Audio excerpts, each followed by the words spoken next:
You're listening to Inspire Change, a broadcast that strives to educate, motivate, and empower men to challenge traditions of masculinity. To guide us through the intricacies and intersections of emotions, relationships, and male identity is renowned psychologist, author, and speaker Gunter. This is Inspire Change. I want to introduce a tradition here for this podcast and all future podcasts, wherein I'd like to respectfully acknowledge the Gadigal people of the Eora Nation. They are the traditional custodians of the land on which we meet. I pay my respects to the elders, past and present. Knowing the stories of the Aboriginal people will always be written in this landscape. Welcome everybody to another episode of Inspired Change. I hope you found the last few episodes inspiring, helpful, good food for thought, and, have made you consider some of the ways in which you can live your life differently, better, right? Because that's ultimately where we're looking to head to.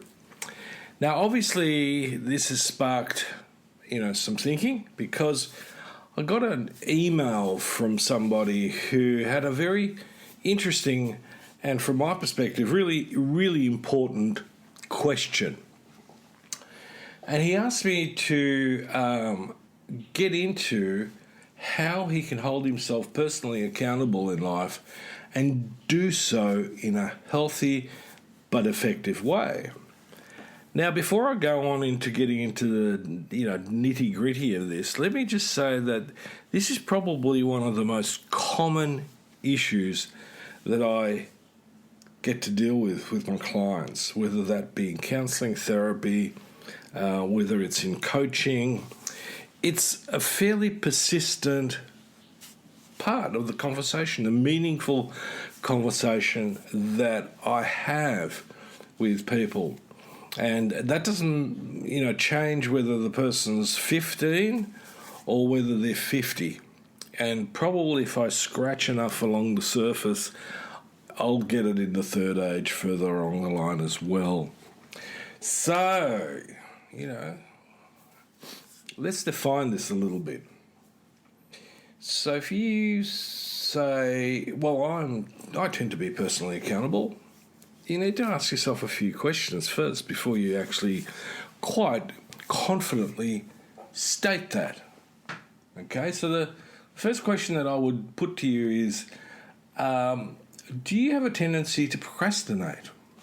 Do you tend to dodge stuff that's of benefit to you and others? Do you do things at the very last moment?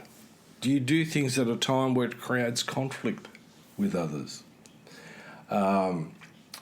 More importantly, and this is the thing that came out of this particular email, do you treat yourself in that space like, quote unquote, a piece of garbage when you stuff up? Alternatively, is it always someone else's fault or the fault of the circumstances? In other words, are you a victim? Do you hold yourself up as a victim? So that's a really, really interesting way of coming into this problem. Now, the questions are really important because we do need to start with introspection. We need to ask ourselves some serious questions about how I am around these issues. Now, most of us, in a way, create this fancy little story often that is really simply about dodging accountability. Why? Because when I say I'm going to do something and then I don't, I create a condition called cognitive dissonance. The difference between what I want to be real and what is real. And in this case, the dissonance is about my own self-image. There are a couple of authors, Tavris and Aronson, in their book Mistakes We Made But Not By Me, explain it this way. When we make mistakes, we must calm the cognitive dissonance that jars our feelings of self-worth. And so we create fictions that absolve us of responsibility. In other words, restoring our belief that we're smart, moral, and right. A belief that is dumb, immoral, and wrong. It's an interesting way of putting it, right? But if you think about it and you really dig into it, we all constantly tell ourselves stories. But the one that I want to sort of, get into is, why is this such a problem? Why is, this an issue that persistently comes up, and especially with a lot of guys, right? So let me put this into the spotlight. So what really is personal accountability? Well, the easiest way to talk about it is the ability to take ownership for our thoughts, feelings, and actions. In other words, it means that you choose to take responsibility for your words, your actions, your behaviours, and the outcomes that they produce, as well as managing those outcomes if necessary. And that you do what you tell yourself you will do.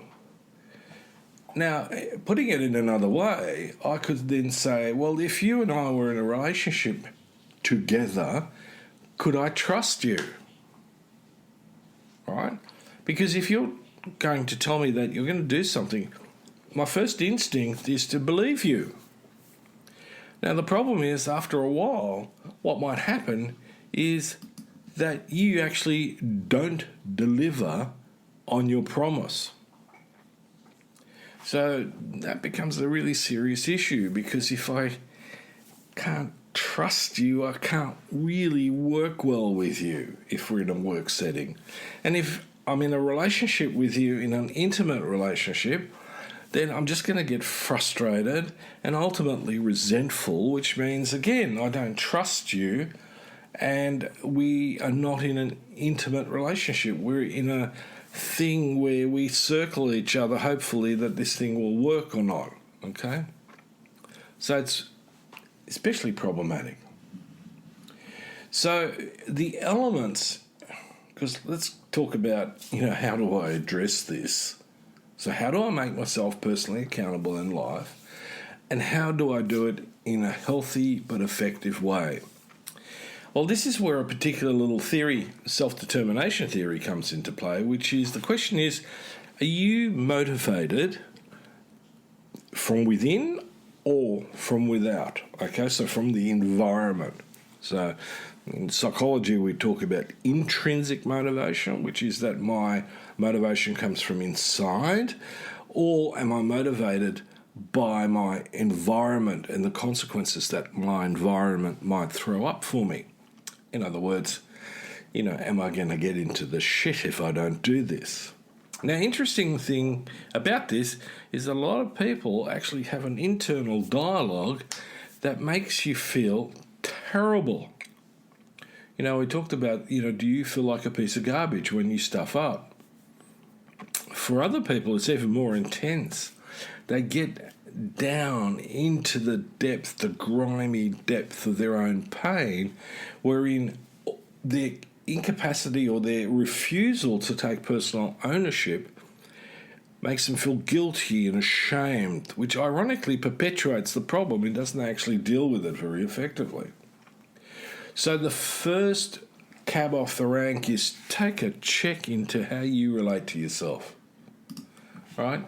Are you super, super critical?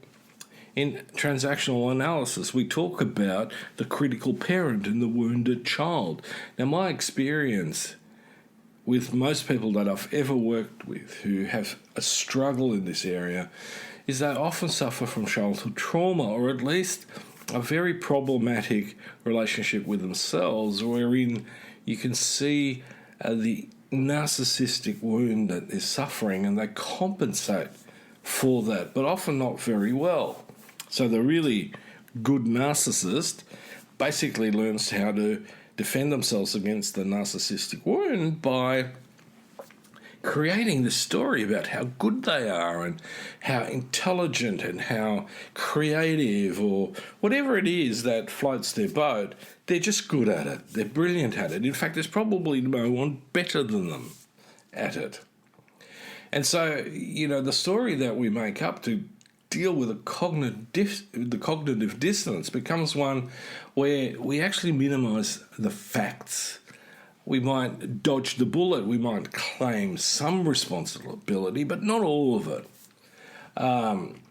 And, we often maybe draw in past experiences to, explain it away. We also shift the target to something that's less of a problem and pretend that that's the issue. The really cute one that I often see is that, we compare ourselves to somebody else who's got the same problem, but that we're just slightly better than them. So, one of the things that we really need to get down into is then improving our relationship with ourselves. So how do I do that? Well, in a nutshell, one of the things that actually helps is the capacity to reparent myself.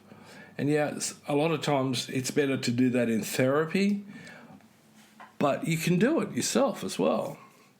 So shed the poor me track. That narrative has got to go. So the next step is to go, I'm probably better off thinking about what the benefits of personal accountability are rather than the pain points. I particularly like that one. So we more than likely are going to feel less stressed if we're personally accountable. It also elevates our relationship with ourselves because, again, not only are we feeling less stressed, but we are actually seeing an improvement in what's called in psychology self-efficacy. And the chances are that as a result, you probably are going to take more action than you did before because you're not going to procrastinate. It actually feels good to get stuff done. You can give yourself a pat on the back, not in a delusional sense, but rather just realistically, I had all this stuff going on this week and I got through all of it. And even if I didn't get through all of it, that would have still been okay. Okay? So part of this is also the fact that not only are we going to trust ourselves more, but you're also going to be able to trust others more because what you're going to do is you're going to pay attention to what they do and not just what they say. And so overall in this picture, what happens is that our relationships improve. It doesn't matter whether they're family, my partner, or work relationships, and especially at work. So take the pain point out of this. Don't leave it to the last moment. Don't create stories to excuse your own ineptness in your own procrastination. And as Fritz Perl once said so eloquently, if you're going to do something, shit or get off the pot, right? And that's self-explanatory. But a lot of us are ambivalent. Some of us are avoidant. And some of us are anxious in our relationship to whatever it is that we do. So we come back to that fundamental, vital point of what is my attachment to myself in my relationship with self. And can I find points of satisfaction? Or am I going to be steeped in this self-critical, judgmental space where no matter what I do, I will never be good enough? And in rational emotive behaviour therapy, one of the irrational beliefs that has a persistent and encompassing impact, negative impact, is the idea that somehow I am not good enough in this world. And the only way to get by is to create an avatar that fakes it. All right. So what people come to me with often in that context is the imposter syndrome. Now, this might all sound very easy in a sense to, if we address these issues, then I'm going to stop doing what I'm doing, which is I'm going to, tear shreds off myself to stay motivated. Because for some people, this works. I mean, I've worked with lots of clients who are highly, highly successful, but their internal dialogue is diabolical. they relate to themselves like they are literally a piece of shit. Now, you might be able to do that for some time, but eventually it sort of wears thin. Imagine being your own friend and you keep getting this dialogue about how crap you are. Eventually you're going to leave that relationship. It's unbearably painful and disturbing and distressing. So why inflict that on yourself when you can actually change it? And this is my challenge to everyone out there. If you are consciously doing that in your head to yourself all the time, get in touch, and it's often preceded by the feeling first. So you feel like, I'm not going to do this right now, it's too hard, or whatever story you've concocted, right? And then your thinking is going to kick in. Now, usually you avoid thinking about what you need to do or how you need to be in these circumstances until it's unavoidable, until you run into some potential or real consequence that is about to happen and descend upon your, head. At that point, you need to go, okay, what is it that I'm telling myself here that is setting myself, that is a sabotage, a self-sabotage, right? And part of it is this wicked little story that you might have cocked up in your head about, cognitive dissonance and how, you got to make things, you got to massage it to fit your created self-image, to preserve that self-image. You need to get real with yourself. Strip down. Get naked. Right? What are you really doing? Am I really the person that I'm pretending to be? And if the case is no, then get real. Who are you really? Then go, who do I want to be and how do I want to achieve that? How do I want to get there? Right? Because ultimately the best sort of motivation is intrinsic, and it's in a constructive way. If you keep beating your dog trying to teach him a trick, eventually that dog's going to bite you. Whereas if you, are teaching the dog the new trick, and every time he gets the new trick, you give him a treat, that dog's going to be your pal forever.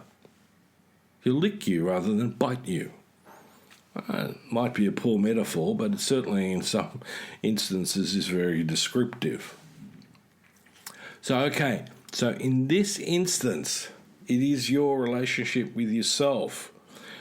If you make your relationship, if you work on your relationship to be safe and secure in yourself, with yourself, then you're going to get more satisfaction because you're going to be more effective in getting the things that you want to do done without the price of either pretending something that you're not or constantly having to go through the stress of justifying yourself to yourself and others.